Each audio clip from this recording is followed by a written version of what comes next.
only people who think that are clowns. Yeah.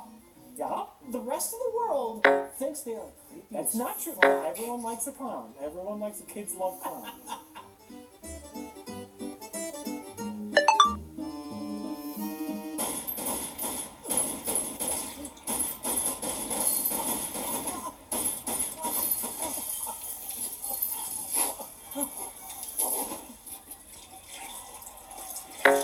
Oh yeah, so what happens in the last one?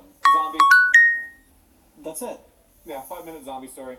Woman is killed by her lover, comes back as a zombie, kills her lover, then she stops at her house, watches a few YouTube videos before going back to her grave. Oh yeah, it turns out that she's the shell story of the whole movie. Yeah. Because there's been You see the somebody hands. with a creepy zombie has been watching these dumbass fucking shorts, and it was her the whole time. Okay. Well, what happens is she gets up from the computer and she looks right at the camera, and that's when she realizes that people are actually watching this garbage, and she gets mad and slams the door and says, "You've wasted your time." Now I'm an undead. I have supposedly an eternal life of roaming the earth, and I've just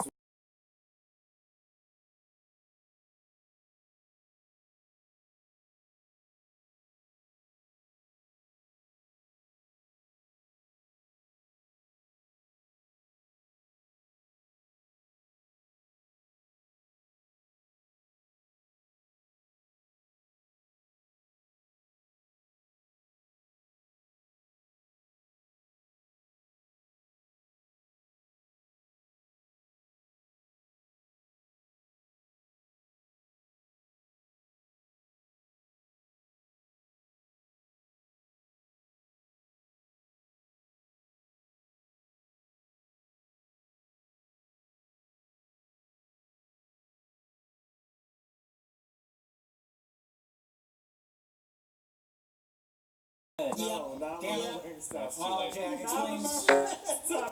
I told you it was gonna go like that. If you would have explained the title, I would have blanked out for a good minute and a half. What a missed opportunity. Damn it.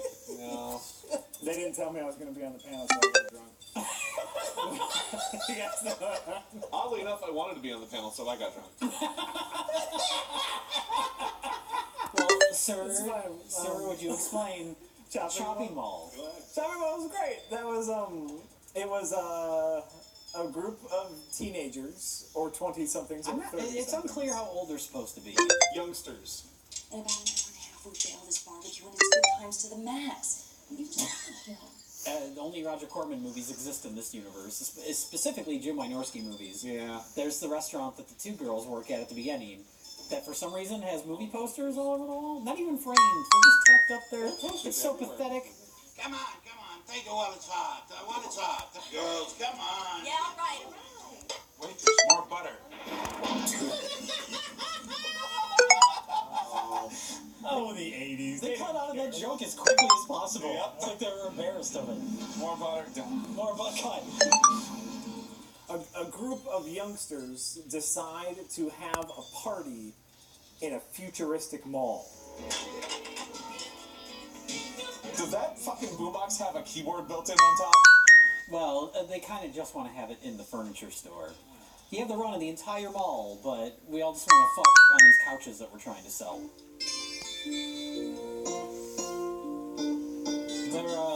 They're apparently fucking right next to their other friends. We are fucking. Well, that's the way you feel. Wait, smell it. I like pepperoni. I love pepperoni. Ah! As smooth as that guy. And it's clear early on that their intentions are solely just to fuck. Not Get outta to have an orgy. Like, we want to Basically. fuck in close proximity no, to each no. other. If the intention is to have sex right next to each other, then I guess you gotta have to do it in one location. And why not the furniture store? But it's not clear that that's their intention. I think they all just want to fuck. And it's like, if you want to do that in the mall, go, explore. Go somewhere weird and do it, man. Yeah, that would have given us some more locations, would have made it a little more fun. I'm gonna say the guys probably had that in mind. Dude, any weird place. The girls were like, I just want this nice comfy couch. Right. What, the fountain? That sounds horrible. Gross, dude. That sounds fucking gross. Besides, Dick Miller's out there cleaning up. Don't bother Dick Miller. We don't want him I'm watching not us. going to tell you again, I'm not having sex in the candy store. I am not fucking in KB Toys. Do you think anyone has ever fucked into KB Toys? Yes. Yes. Really? Yes. Sure. You guys didn't even work bat an eye.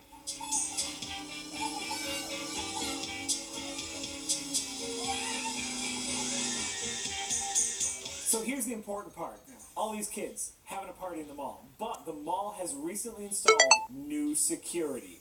Robots. And these robots are supposed to stop punks and bad guys from stealing stuff. Before I open the floor, I'd like you all to meet your brand new security team. I don't know, Mary. The one in the middle has an unpleasantly ethnic quality.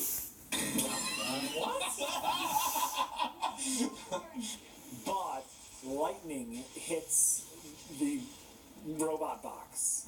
And that, And that makes them evil. that makes them evil. Lightning equals evil. And like they're not evil, like they don't smash everything around them.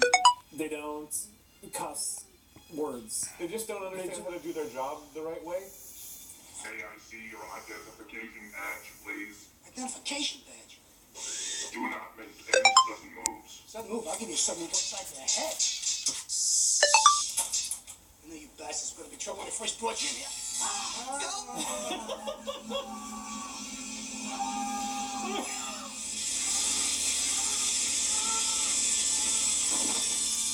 Thank you. Have a nice day. Thanks for stopping by, Dick Miller. So Dick Miller shows up. They refer to him as Walter. Yo, Walter, you having a good time?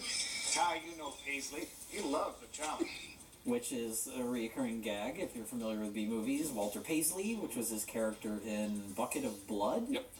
So occasionally, whenever he shows up in these one scene roles, he plays the character of Walter Paisley. He's not the first cameo as somebody else from the movie either. Oh, yeah, that's right. The opening scene is. Yes, Paul Bartel and Mary Warnoff as the characters from Eating Raoul.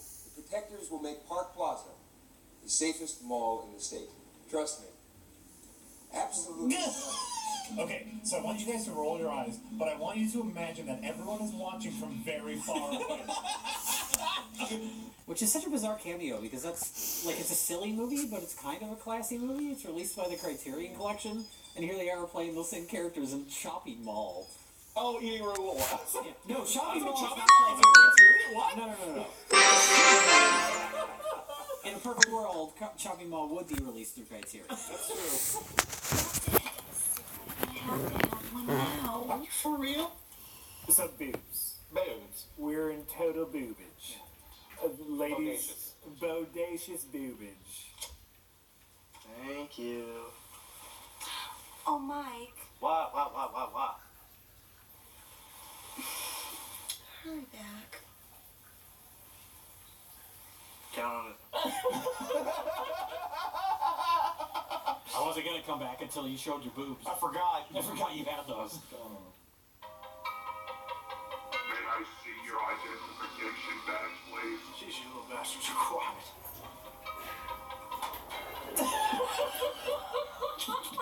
Drink that honey, man. Oh, look at his face. I love it. It's comedy. He doesn't even look human. No. Hey, He looks like one of those photoshops where you take the eyes, the nose, and the mouth and shrink into the middle of the head.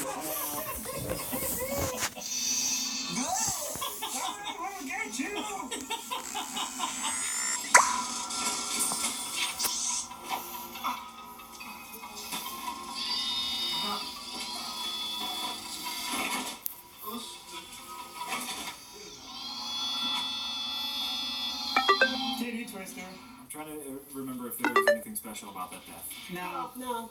It's more notable that you kind of wonder initially, because Dick Miller's giving that robot a lot of sass back, and this Tiny Face doesn't give him any sass back. He's just like, whoa, you scared me, here's my ID, and gets killed anyway. Right. So that's That's when what you know he it's a serious situation. They're just gonna kill everybody. Yeah. And then his girlfriend's butt goes out to look for him. I remember To be that. fair, I remember that. to be fair, her head is also attached for a short time. For a little while. Yeah.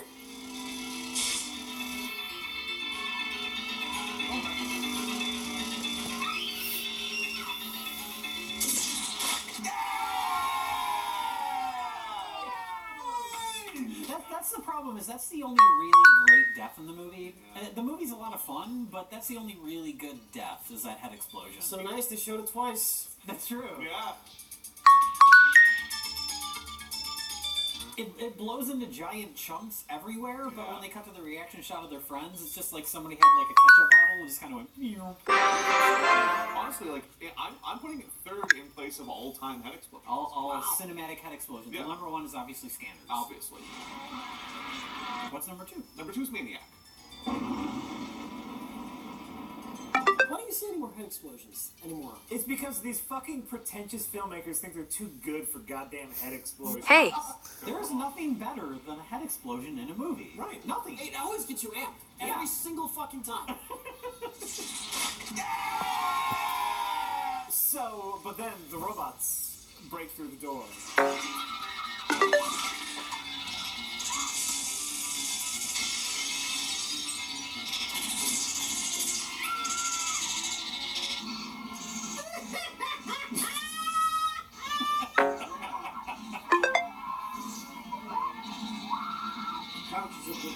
Barbara Crampton is way too good for this. I know. She's trying to look convincingly scared. Yeah.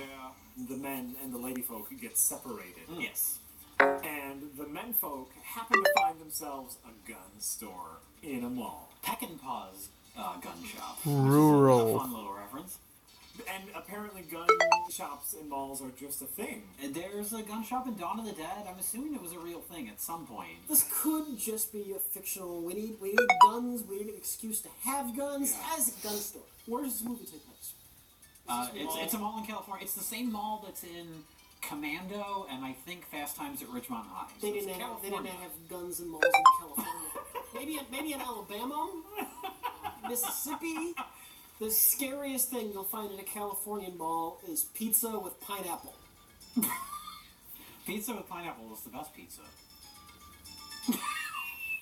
I don't know who you are That's my anymore. favorite pizza. Rich. Pineapple and Canadian bacon. Oh my god, the two worst things! What the fuck are you talking about?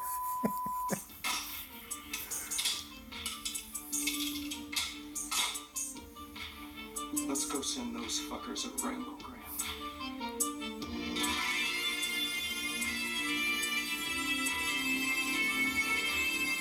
And they just give him propane? We might want to grill out later. Someone walks out with a propane tank. It was the most useful thing they had. It was.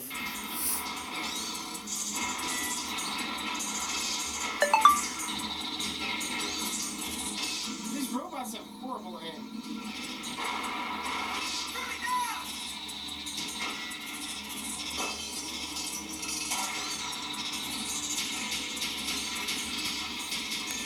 Oh, that was clever. All right.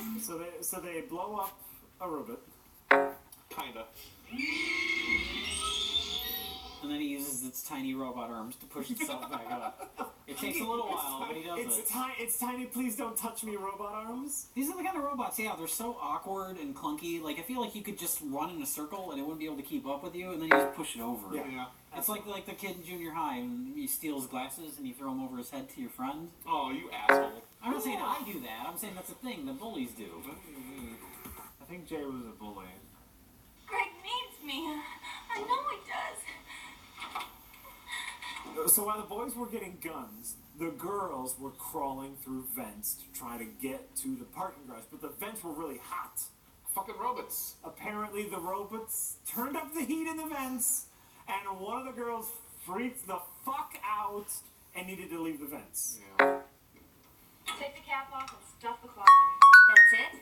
That's it. Light it and throw it. Ultimately, it doesn't matter because they both die. That's true. Spoiler alert. What?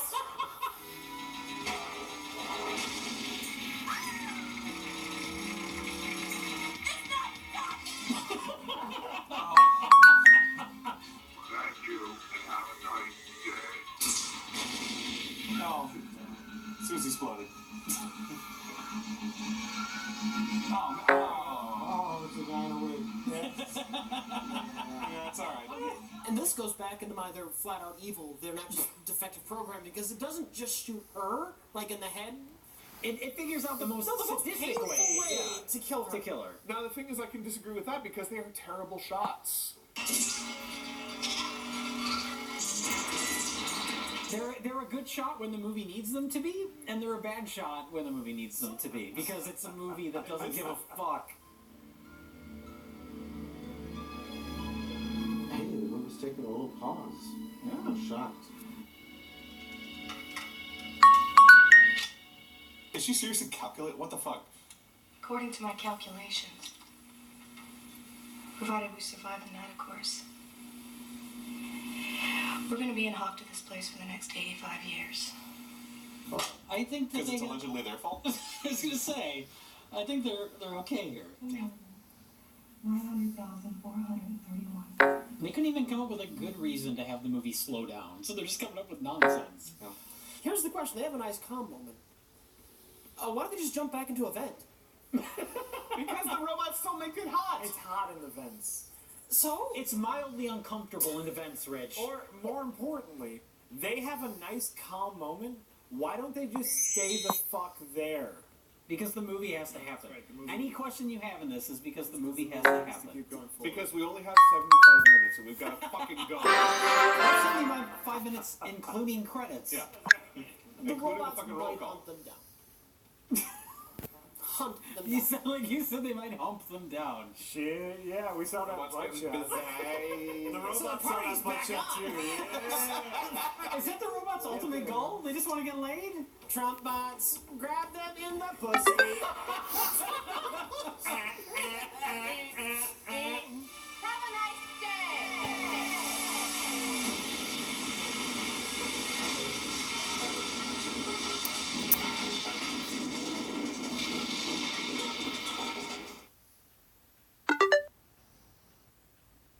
So, the last film that we watched, I would like to point out that Chopping Mall is like 75 minutes long at that. And the last film that we watched was 2 hours long, and it was called Exorcist II: The Heretic. And Rich, what is Exorcist II: The Heretic about? Go ahead. I'm gonna disappoint you, Jay. I know you're waiting for Double Down Part 2. But I think I more or less understand. Richard Burton is a priest who is tasked by the Pope to investigate the deaths of the priest from the first Exorcist movie 4 years after the fact. Yes, they don't explain why Yes. it takes so long. Satan has become an embarrassment to our progressive views. So Richard Burton tracks down Reagan, who was the girl from the first movie, who was seeing a psychologist. Psychiatrist? So Richard Burton goes to track down Reagan, who was the girl from the first film, who was seeing a psychiatrist, or is a psychologist, which is the right one? So Richard Burton tracks down Reagan, who was the girl from the first... This has been the last time. So Richard... That was almost the last time. This is a good one. That's fine.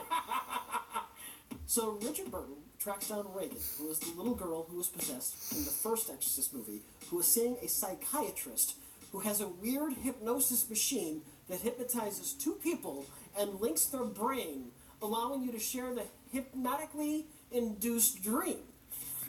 So they do this. You're saying this all makes sense, This all right? makes perfect sense. We fully accepted this idea.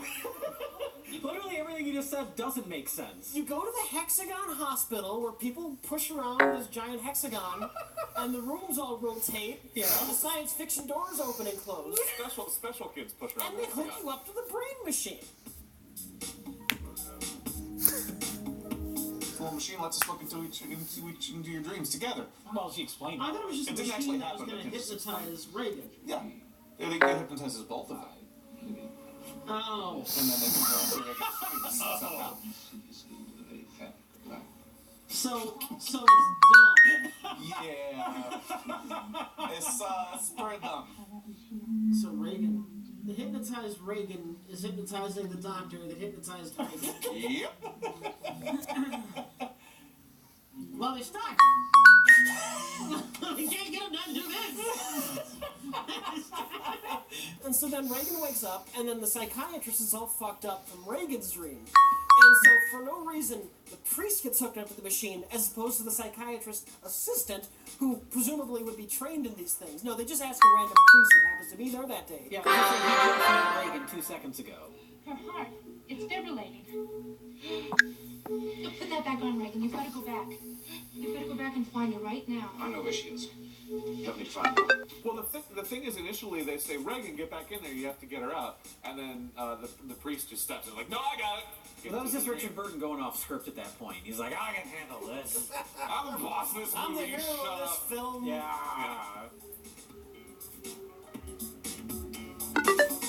And they're not going to show the dream? No, they're generally not. They're just going to show the people's faces? And so then the priest, his brain gets hooked up with the psychiatrist who is having Reagan's dream. And then we see this, and it's very artistic. Wait, Reagan is no longer hooked up to the machine. They're stored in the machine. It's not just that Nurse Ratched is seeing Reagan's dreams. Her dreams are now in Nurse Ratchet's head. Yes. So when Reagan isn't in the machine When anymore, Reagan and is Richard Burton unplugged- gets into the machine, Reagan, modern day Reagan, and Reagan from the first movie are both fingering Nurse Ratchet's heart. And then the scene ends. What? What happened? At that point, what's the priest's name? Richard Burton. Richard Burton doesn't know what happened that night because all he has to go off of is official police reports. Right. Which are ignoring the exorcism aspect. Which of it. ignore all supernatural elements. So he Sure. doesn't know what really happened that night because it's the only people alive are Linda Blair, her mom who's not in the movie, Yes. and that's it. But what he sees is that a real demonic exorcism. But all he's seen is a dream. That doesn't prove anything. You have to. He's a man of faith. This is the logic of Isn't this the whole is- point of the movie is that he loses his faith? But not yet. Yes. Yeah, after that. After that, That's the thing that causes him to lose his faith? science fiction exists in its own reality. If you wanted to keep this simple, you would just have the priest hooked up to Reagan's brain. Okay, fair enough. And what makes it confusing is you have the psychiatrist middle woman. Yeah. And the reason they had the psychiatrist middle woman is so they could do that weird thing where Linda Blair was on the one shoulder and the dream vision of possessed Linda Blair was on the other shoulder. Okay. And so they could do that artistic heart massaging thing. And that made Fingering. everything more... She's fingering her heart. Yes. Yes. Let's, the heart not, let's thing. not beat around the bush. They should have just used a crucifix. I'm gonna agree with Rich here. That made the entire movie made perfect sense. No, it didn't. And It's cryptic and you have to figure it out. But it makes sense. I think you're oversimplifying things. He's looking for information on what happened to a priest who did exorcisms, who went to her house to do an exorcism, because these things are very like official in the Catholic fucking church where you gotta get permission from the cardinal anyway. No, it makes sense. I'm glad the movie really lays that out for us. You just 'Cause I don't, wouldn't- you I just didn't don't know know that enough until- about actual exorcisms. I don't! I just watched The Exorcist too! It's horrible. Utterly horrible. it's a fucking science fiction movie about a demon. Who fucking cares? Me. I had to watch it. It made- I don't know what it is about it that Rich and I totally understand this movie. It's and you very guys- bizarre because I usually like we're the ones that like the weird abstract stuff, and this movie is just like nonsense, and you guys are defending it, and we're in like bizarro world. Does great goodness draw evil upon itself?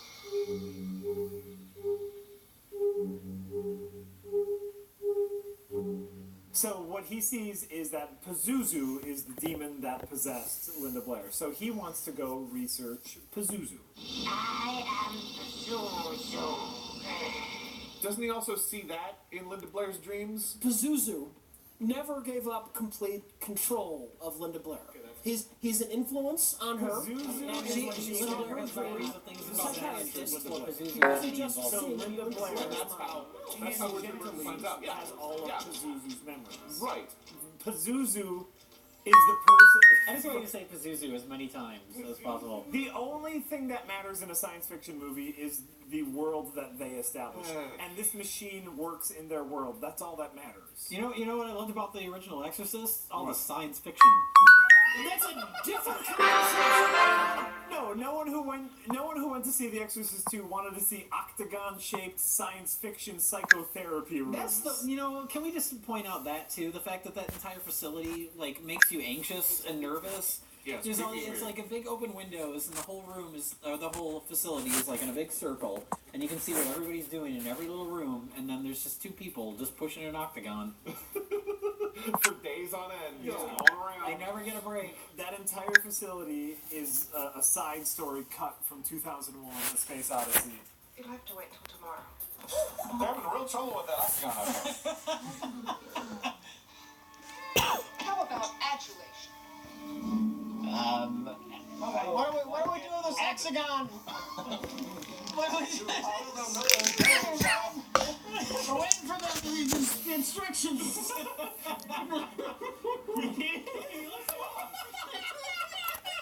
I've been pushing it around for weeks. What do I do? Listen, wouldn't a wheel work better? Is this supposed to cure me? So through the sinking, Richard Burton finds out that Father Merrin was working with this kid, Kokomo, in Africa. Who are you? My name is Kokomo. But he asks, he's in the sink with Linda Blair, who still has Pazuzu inside her, D. and through that asks Pazuzu Guy Fieri. where Kokomo is, and that's a bad move, because that means instead of asking Jesus, he asked a demon, and that makes him a heretic. Thus the subtitle of the film. Hey, there we go.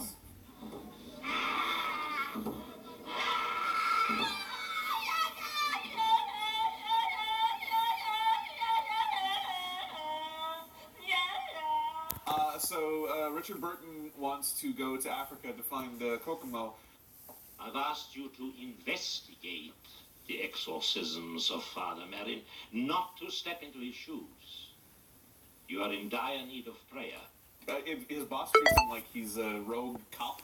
Even though you should... I wanted you to investigate this exorcism, you've gone too far, and you can't investigate the exorcism anymore. I want your gun and your badge. Oh, You're a loose cannon.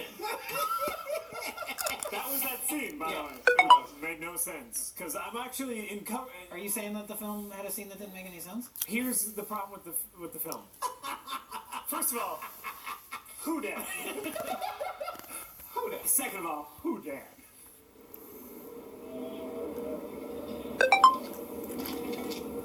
Couldn't you just build it on the ground? This is a little bit nutty. What I want to know is who's putting up the money for him to globetrot. I want to go to Africa. Who's paying for that shit? Clearly the church is not paying for it because they said no. They said no. Before that, the church was paying for it. He's got tithes, man.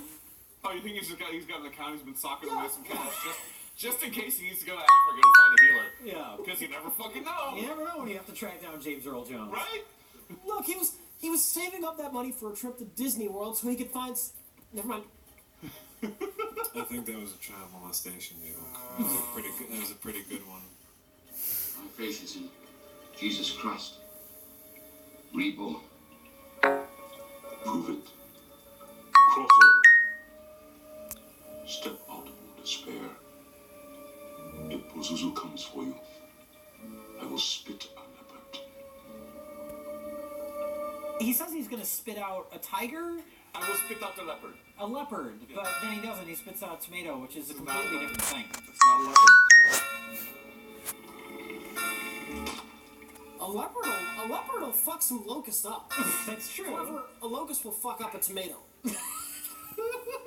This is true. This is our internal That's the whole logic. problem with locusts. I guess these are the logic flaws that Jay and Josh find in the movies. Jesus Christ. Leopard versus Tomato. locust versus tomato. Yeah. Aren't these the fights that infect us every day? No. Not really. Can I help you? And it turns out that James Earl Jones is just a regular Kokomo with like a lab coat. Yeah. Who's really And then Richard Burton just opens up everything, and he just asks all these questions where it's like, hey, you're a complete stranger. Let me ask all these personal things. Who are you? Did you ever know a Father Lancaster Merrin? Were you ever possessed by Pazuzu? Locusts. And James Earl Jones says, hey, you're a man who fell on my floor. Let me tell you about locusts. Yeah.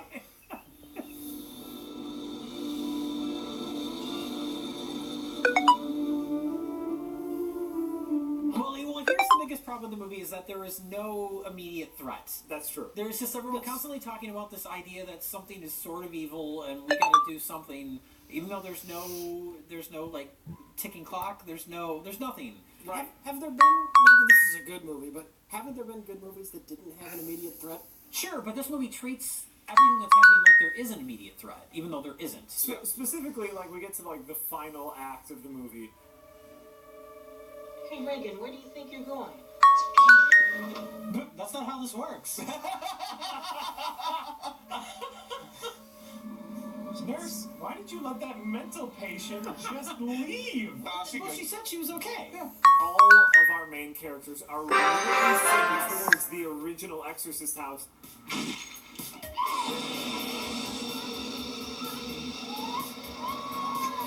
And we don't really know why. Because Richard Burton's getting there? Right, because Richard Burton is possessed and he's going there, and so then Linda Blair is following Richard Burton, and then the doctor is following Linda Blair, and then Linda Blair's handmaiden is following the doctor who's following Linda Blair. Get going. The girl has to get home. It's Cannonball Run. It's in Exorcist form. Where's Adrienne Barbeau? Only he's legitimately dressed like a priest. That's right. I'll give you one for that. That's really good. That's really good. That's really good. No. He's mine. He's chosen me. Pazuzu's Reagan is the only Reagan. Okay, so how they get to the house from the original film. They go inside. They walk up to the Reagan's bedroom. Yeah. And there's another Reagan there. Yeah. How does that make sense in any way whatsoever? In any logical way? Right? Please. Someone's brushing me. Emily! Quit brushing me, Emily! There's real Reagan. There's demon Reagan, and him fighting for sexy Reagan and real Reagan is the visual metaphor.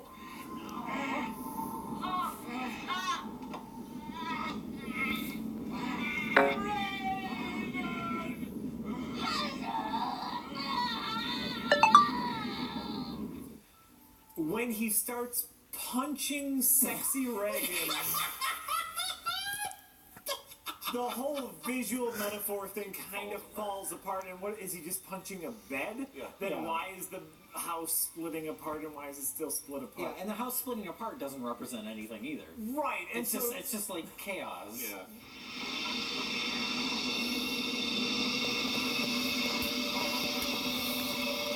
It at least kind of makes sense. Metaphorically speaking, this movie ultimately, I can kind of see what they're trying to do. Metaphorically, this movie kind of makes sense. As to the farthest you could go with it. As compared to The Jar. So you talk about The Jar was an nonsense. abstract movie.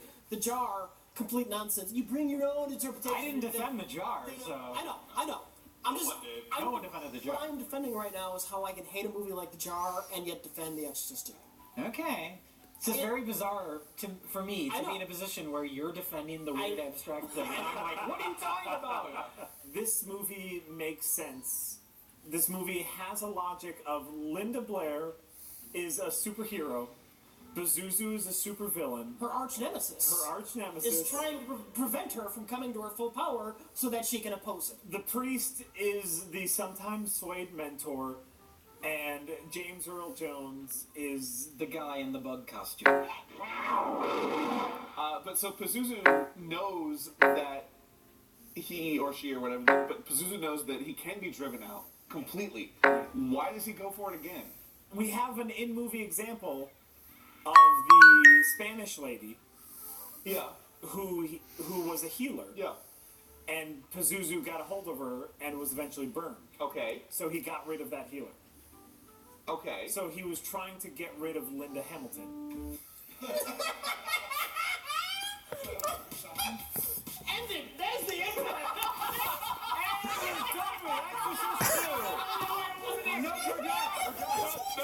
No, we're done. We're done.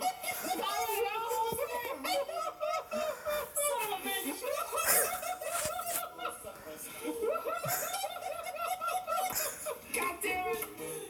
I was possessed by a demon. No, it's okay. He's gone. Well, let's exorcise these demons. Oh, God. And decide what film is the best of the worst. Jack. Chopping Mall! Josh. Shopping mall. Chopping Mall. Chopping Mall! Suck on that, metaphors! So, what film do we want to destroy, if any? Scare or Die. Skate or Die? Scare The or video, Die. I remember Skate or Die. Let's trash, scare or die. We should destroy Scare or Die with a sweet skateboard move. Like grind on it on a rail. So, Josh, is there any film that you want to destroy? Oh, I'd love to destroy ScaryOrDie.com. Okay. Why are we in a backyard? Oh, also, we're in a backyard. Why is that a thing? Whose backyard is this? Did we set up while we're here? What the fuck does this have to do with Halloween? Halloween's happen in yards, Rich. People go to yards to trick or treat. Like the yard? No, people go to front doors. Is that a millennial thing? Well, you have to walk through a yard to get to the front door. When do you There's do a that? sidewalk. There's no sidewalk here. The sidewalk's over there. No, it's not. That's the studio. Oh. We're in the studio. Oh. You just have. Oh, I'm sorry. Is this set a metaphor? Jay, look, you just.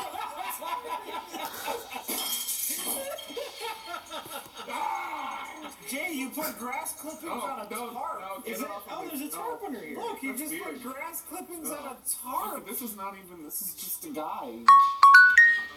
Well, Rich, some people have been complaining that we don't really destroy movies too much anymore at the end of the show. So today, we're going to rectify that. That's right. Today, I've got a big ol' axe, and we're gonna hack up 80s slasher style. Huh. All right, and here we go.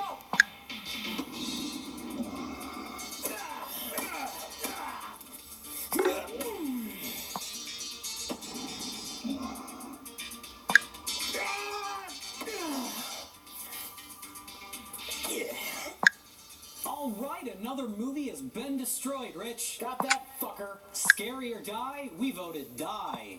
Happy Halloween, motherfuckers! I think we're done here. Yeah, that was terrible though, Jay. We're running out of ideas. Oh well, that's why we don't destroy the tapes anymore. Hey, do you mind cleaning this up? And while you're at it, can you get rid of all the destroyed best of the worst tapes from over the years? I mean, they've been sitting here since we started the show. Yeah, okay, yeah, no problem. I'll see you tomorrow. Maybe. I might sleep in. All right.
666 just on a little podium.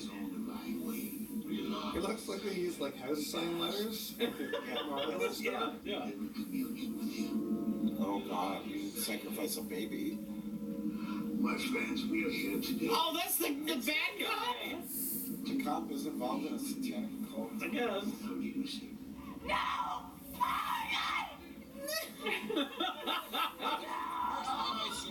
You were rotten bitches and good enough to follow Satan. No more noise out of you. You be serving our master. You are not core enough. You're not good enough to follow Satan. Why didn't they murder her then? Why did they let her leave and then find, like... They didn't find her until they ran into her at the bar. He's like, you look familiar. You know, you're that lady that left her. They tied her to a post. Oh, yeah, I guess they probably should have killed her then and buried her or something. Yeah. Yeah. Jeez, John DeHart, he really didn't think about the screenplay that much. To be or not to be, that is the question. The strange thing is, supposedly John DeHart has seen a movie before. Mm-hmm. Right? One would assume so, yeah. I mean, you'd think he would have some basic knowledge of what a movie is like. It's a shame it's so late that we couldn't call him. I'm Rich Evans. I have a couple of questions about film You're getting. the speaker. Oh, I've never had to do that. Well, how do you usually record this? I don't record anything. I just talk to people like a phone. Let me see. Yeah. Have you hit call yet? No. Okay. I think if you hit call first. There's no screen that pops up? I'll be with you. Oh, Jesus. God. Did you call us a ring? Is it ringing? It's ringing.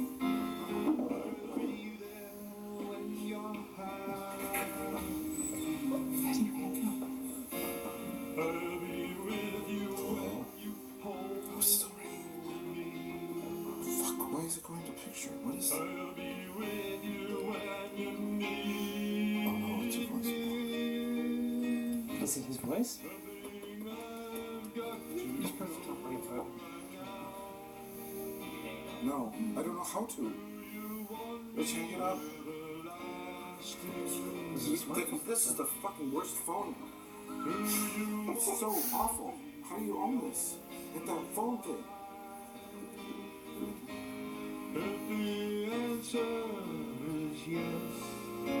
Well, exactly.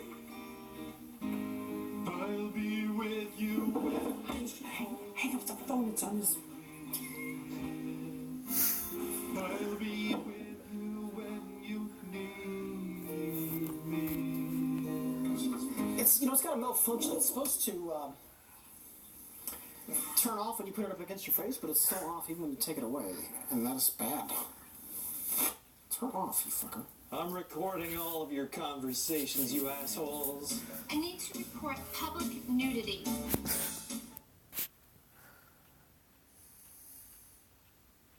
So, that was Get Even. I think Get Even.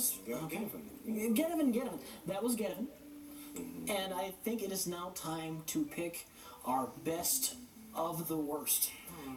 Colin, which movie is best of the worst? Parole Violators, I think, was, well, it's like, its heart was in the right place. I can't really, hate it. Future Force, it was kind of like, it was interesting, it was kind of funny, had a, I don't know, the editing was very sloppy, and it was very long, and sort of just padded. Get Even was just like a weird, it was like an oddity, and it was just one of those kind of like, special movies, I think, that you really don't see, even though I can't really say that it was like amazing to watch. It's just a fascinating film. If you could super glue them all together, you would probably have something very entertaining. Yeah, if you could take the best scenes from each of the movies and then just sort of take out all the crap. The weird vanity project, the drunken star, and the excessive kicks to the face. Yes. I don't know, there's something about it that's just so very weird. So I'm going to have to go with Get Even. Jim, which movie is best of the worst? Parole Violators I was sort of complaining about the fact that the hero kind of gets halfway into like the fight and beating up everyone, and he doesn't win until the end, but he gets the shit kicked out of him, and every time he's kind of a pathetic sort of hero figure, but he's also a very small man, but even the smallest person can change the course of history. He ends up with the girl and the girl's daughter, and everyone's safe and fine at the end. I guess it's a happy ending for a pretty violent movie. I don't know who the audience is for this, and it's definitely not me. So move on to Future Force. I like Keith Carradine a lot.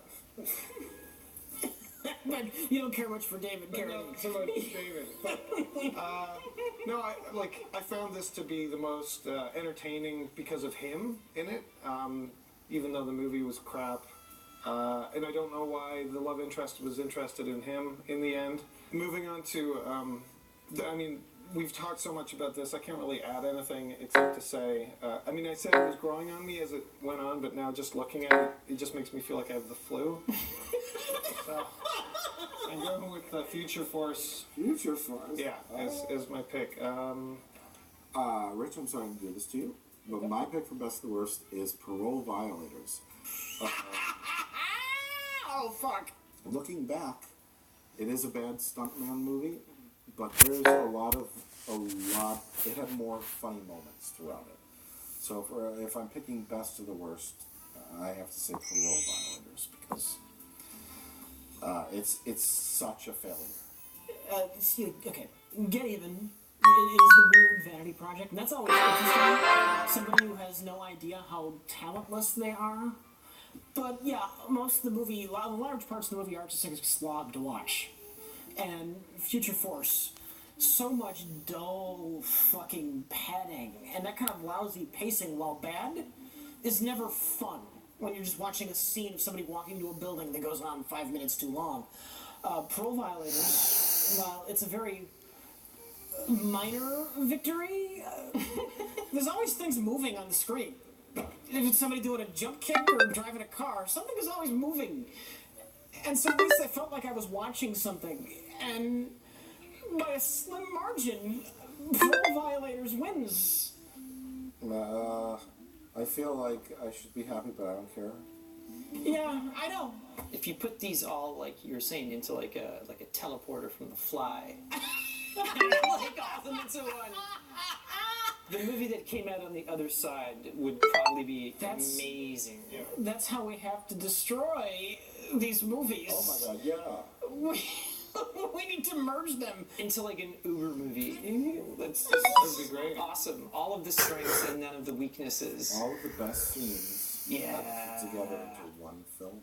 Parole Force Violators, even.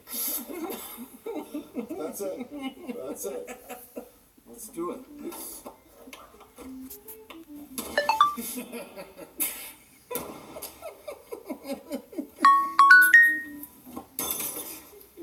Keep going, Mike. You're only a little bit way there. Almost there? Oh no, you got a lot more to go. Is this how we're gonna do it?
To be or not to be, that is the question. Whether it is nobler in the mind to suffer the slings and arrows of outrageous fortune, and thus the native hue of resolution is sicklied, or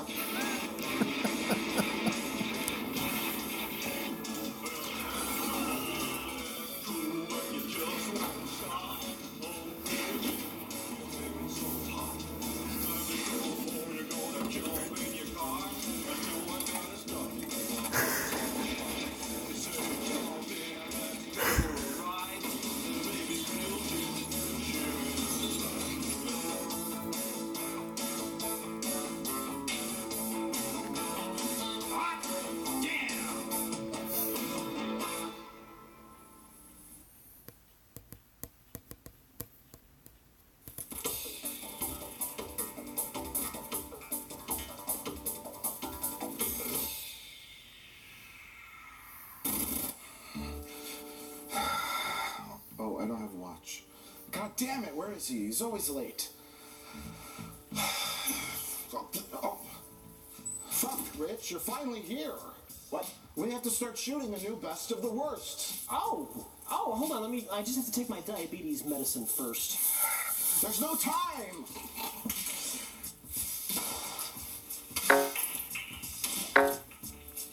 Fuck your diabetes medicine. Come on! I'm gonna die.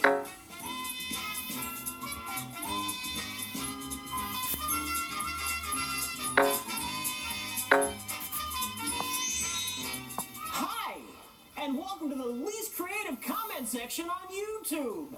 Check it out. Oh my God.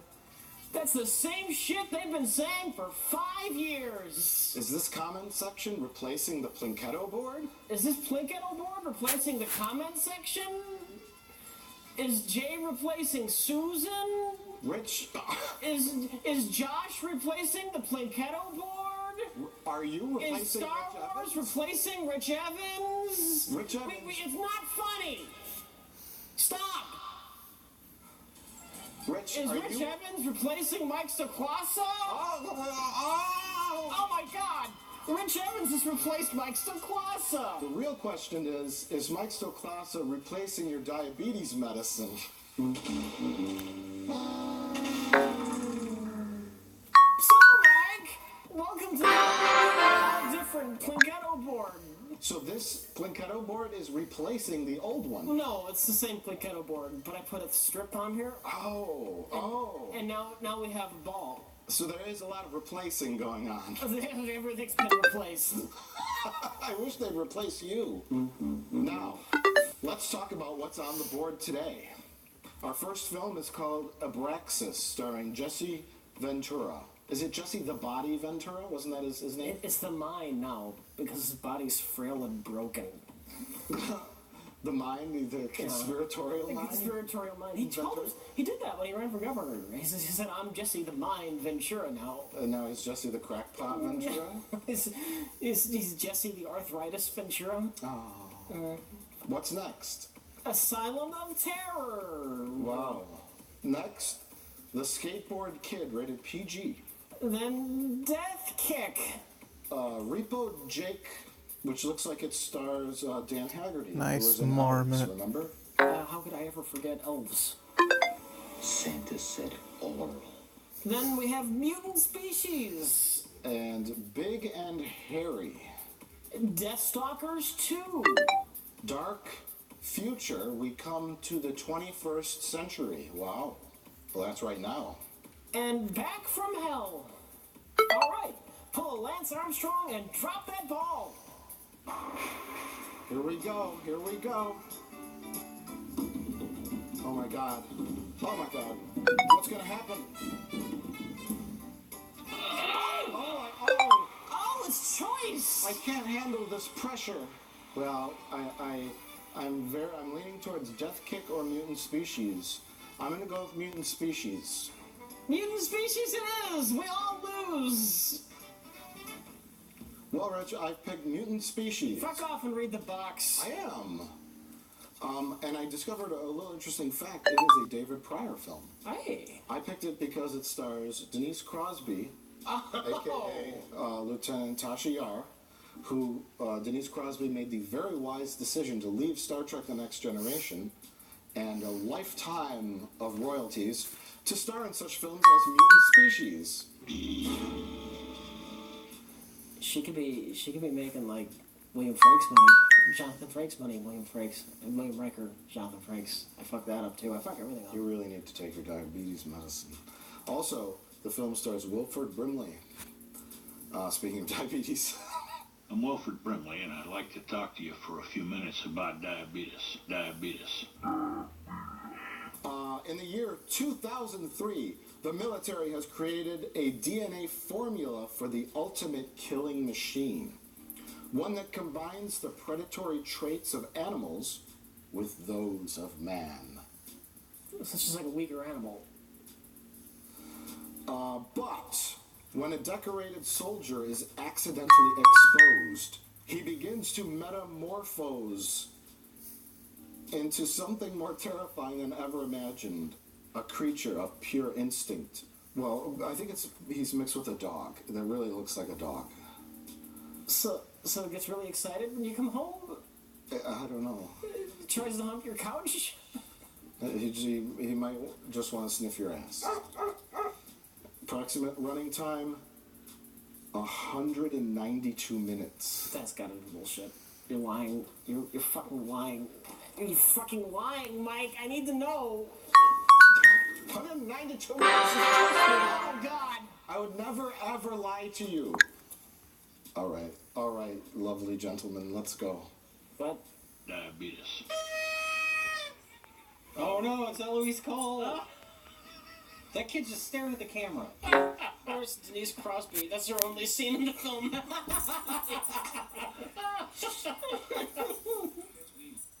Sergeant, if this man comes within 50 yards of this equipment again, shoot him. Is that understood? Yes, There's actually like a board behind him that he's leaning against.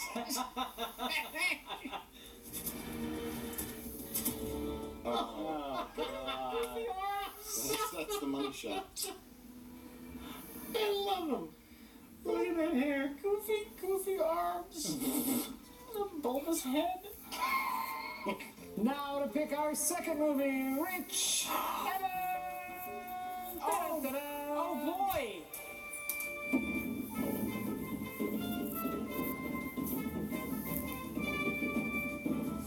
What is it? The Skateboard Kid!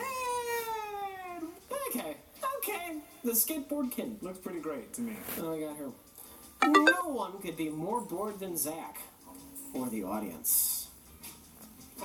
It was easy joke. New kid in town and no friends in sight. When a gang of hip skateboarding thrashers start cruising his neighborhood, Zach hopes his luck will change, but they want nothing to do with him. Then Zach makes the discovery of his life. A talking, wisecracking, magical skateboard.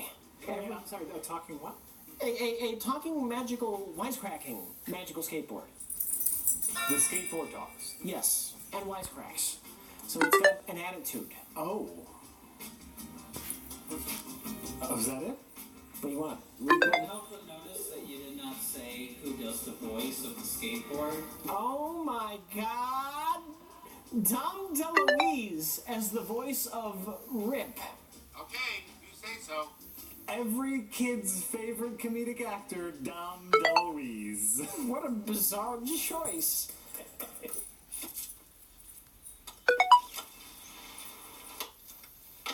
Oh! What? Oh my God, that's a strong man. He just punched the skateboard man.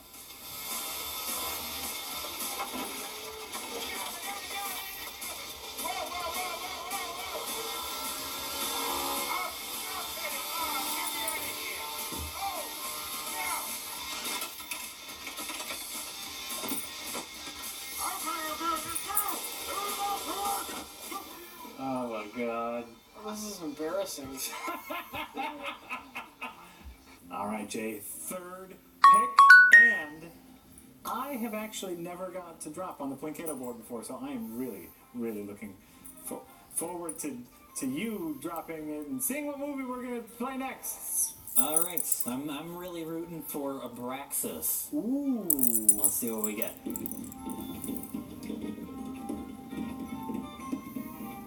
Damn you! Repo Jake! Repo Jake! The prequel to Repo Man?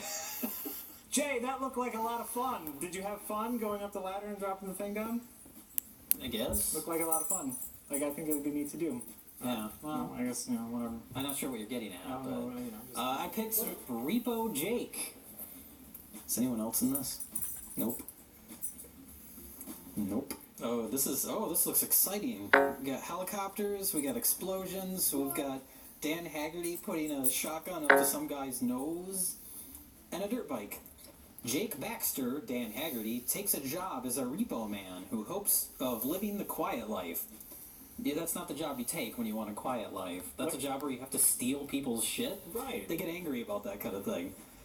Plans go sour when he's whipped into supersonic action involving a vicious crime lord, a mob of angry car owners, a sadistic porno ring, and lastly, a brutal, illegal, and very lethal car race known throughout LA's underworld as the Slam Track.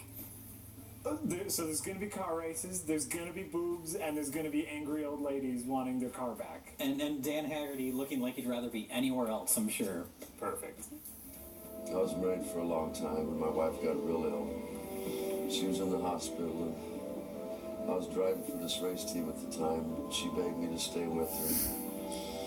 I had to go drive this race, which was real important to me at the time. I won the race. Shut up! He's so bad. Hey, what you waiting on? Shoot him, man!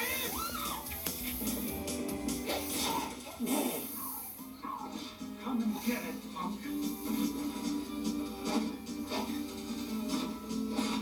Oh my god! This is the worst fight scene of all time. This is awful. This is... It was right after the kiss. Yeah.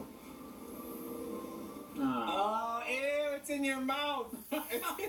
Yeah, she didn't even kiss his lips, she kissed his mustache. It tastes like soup. That's like the food stain mustache. Yeah. There were three girls that fell out of a Ferris wheel when it didn't turn properly and they fell out, dumped them out. And then one little boy, like 3, flew out of a roller coaster. But he's okay. He landed on the ground. And We just landed on the ground. Well, that's... It was still pretty fucking scary, though, if you're sitting next to your 3-year-old and he flies out of a balloon. Scary would be if he never landed. He just kept going. Oh, like in those cartoons where it's just like they end in a shimmer in the sky. Shit. The officials are all just like, I don't know. He just kept falling. Well, it seems like we want to talk about anything but these films. Because they were the worst thing ever. This was a miserable day of watching films. You're nuts. No, Rich. Miserable. And then not quite miserable. Miserable. Borderline miserable. Jay, tell us about mutants. Oh, mutant species. fuck. Really? Jay, tell us all about Don Dohler's Mutant Species. Yeah, Mutant Species is the best film that Don Dohler never made. It's a Ted Pryor starring film, directed by his brother David Pryor. Rest in peace, of course. Just in case anyone's new, David Pryor did Deadly Prey, which we've seen on the show. Deadly Prey. Deadliest Prey. Oh, sorry. Yes. Deadliest. It would make sense. It should be a trilogy. Deadly Prey, Deadlier Prey, Deadliest Prey. No, it'll be a fucked up trilogy. The last one will be Deadlier Prey. Yeah, because it's the Deadlier. He'll David Pryor it. You gotta clear up who David Pryor is. Right. As in no relation to Richard. No.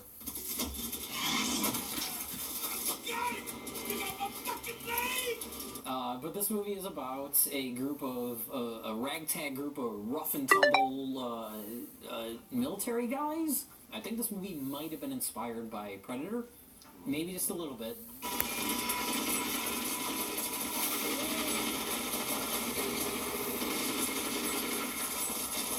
they go into the jungle to find a rocket ship that has crashed that has like a little tube with the mutant species in it that they were. It's a very deadly thing, whatever it is, and they were going to shoot it into space. On the rocket Icarus at T-minus 2 minutes and counting. All stations. It's in styrofoam? Oh, but look, they got to go into a museum. Film in a museum. That's really nice. History of NASA. We're gonna shoot in there for 4 minutes. I know that everything's so close up just to hide the fact that they have no sets or locations. Oh, sure. Well, they shot somewhere. They shot in a museum. They shot, yeah, some sort of. I don't even think that was a real space shuttle. I think it was just the model. Yeah. Oh, sure. But they shot it somewhere where that already existed. They didn't build it. It's so dangerous. They needed it to leave the planet. Yeah, as opposed to just like locking it away in a room somewhere, they had to shoot it to the moon. But it crashed. The ship crashed or whatever. So they send this group of military people to go find it, and the ooze leaks out of the container, the thermos that it's in.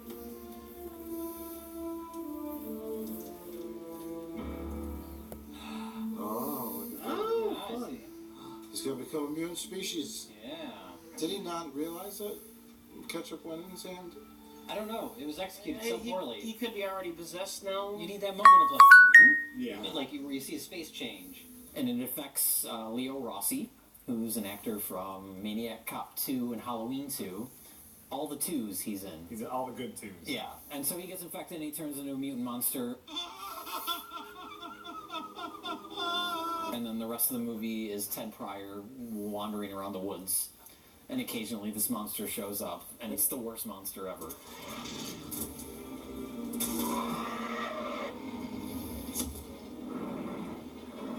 Yeah, so I felt it's Predator and Aliens ripoff. It's just this cheap piece of shit.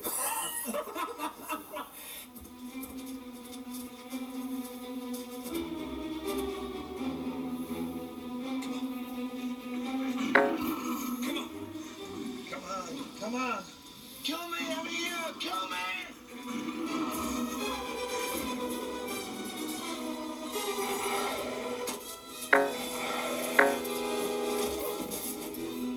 What kills it is the shots and the editing. Like the opening, they're in the helicopter, or they're in the plane. What are they in? They're in an airplane. Well, it's very confusing because we see them like getting strapped in, and then we cut to a rocket ship. Are they in a space shuttle or an airplane? They're in an airplane. This is unrelated? That's footage of like a fucking Apollo rocket. Are they gonna fly the plane into the missile? Maybe that's the plan? Are they on that? No, they're on a plane. They're already in the plane. What were they in the plane for? They're in 2 different airplanes. Yeah. Because they clearly walk into a silver one. Right. And then a green one takes off. Well, the premise of the movie is they put the green goo, or red goo, sorry, the dangerous toxin that will turn you into a mutant monster on a rocket, and the reconnaissance team that's going to get the crashed stuff is also being sent at the exact same time. Yeah, they're strapping in before the ship even takes off. So it's not like that we see this whole sequence where the rocket goes up, explodes, and comes to Earth, and then we gotta call so and so. We gotta assemble a crack team to find this. It's they're already the being assembled. extractors. Yeah, they're all back and forth. Yeah, they're already being assembled and sent out before the rocket crashes. It's like they knew. But then they're like, all right, we gotta get to work. Flip on the radio. And it's similar to the part in Predator.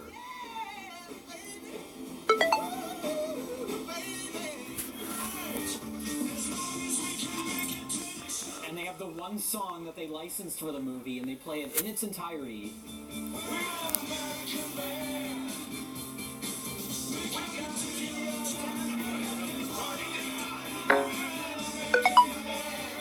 Bunch of slack-jawed faggots around here. Everybody loves that one song that they licensed. Yeah. Which we can't have people listen to because I'm sure it'll get you a copyright strike. Whenever I think of YouTube copyright robots, I always picture the things from The Matrix. The squid things. And we're flying along in Nebuchadnezzar. And oh, fuck! Come and get us. Come and get us. They found us out. You know where we are. Someone turn off that NFL footage, quick!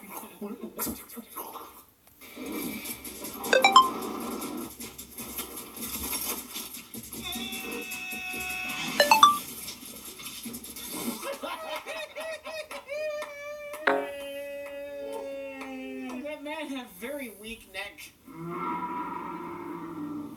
Apparently they spent all their money on the costume for the monster, and they didn't have any money for lights. And all the characters are wearing dark outfits in the dark woods. There's no light. They're all wearing space cop helmets.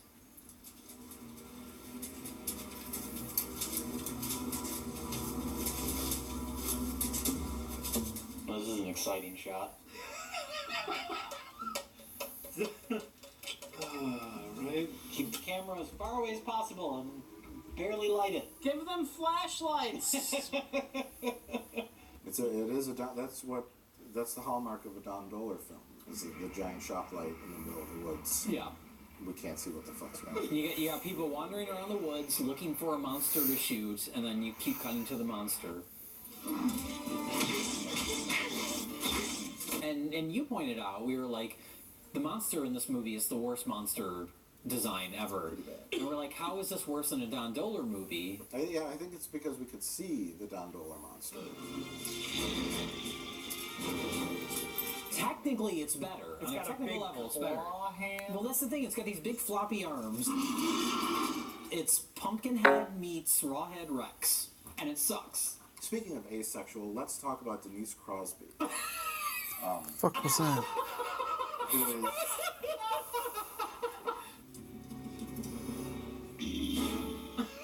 I wonder what Denise Crosby's thinking here. What do you have, Mike? Why, look at this.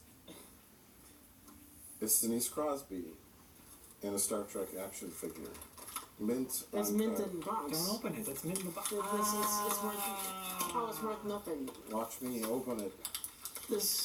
We probably could have gotten $2 for that before you opened it. This used to be worth $20 on clearance. What has she done other than Pet Sematary that anyone knows? She's the Pete Best of Star Trek.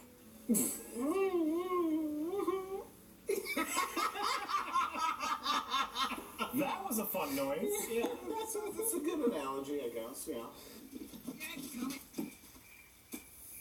What the fuck? Who's this dork? It's a little boy in a giant shirt. Is that a blind kid? I think he's blind. Is that what that was supposed to be? Yeah. Because blind people walk around like this? I'm sick. I'm sick. Oh, I'm sick. Jordy, get back. His name's Jordy and he's blind. Can we talk about Jordy? Oh, yeah. Oh, yeah. If we're talking about...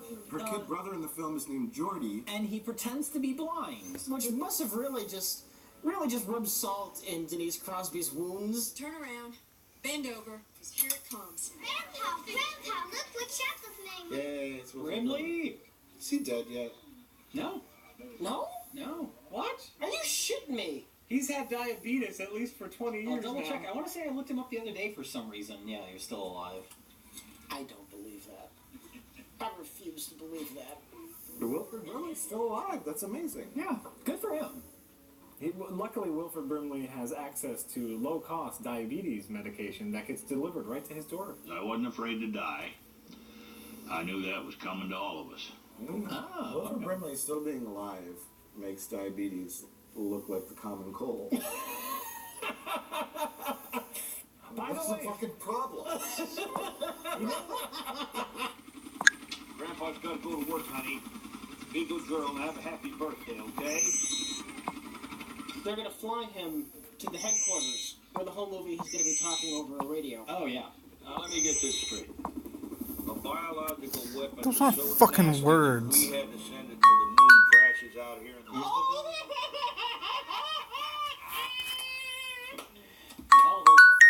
Thank you, Wilford Brimley. The real question is, did Dan Haggerty die of diabetes?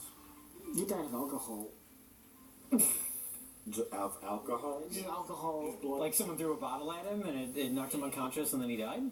Yeah. Okay. And then pure alcohol came out of his veins because he just drinks all the time.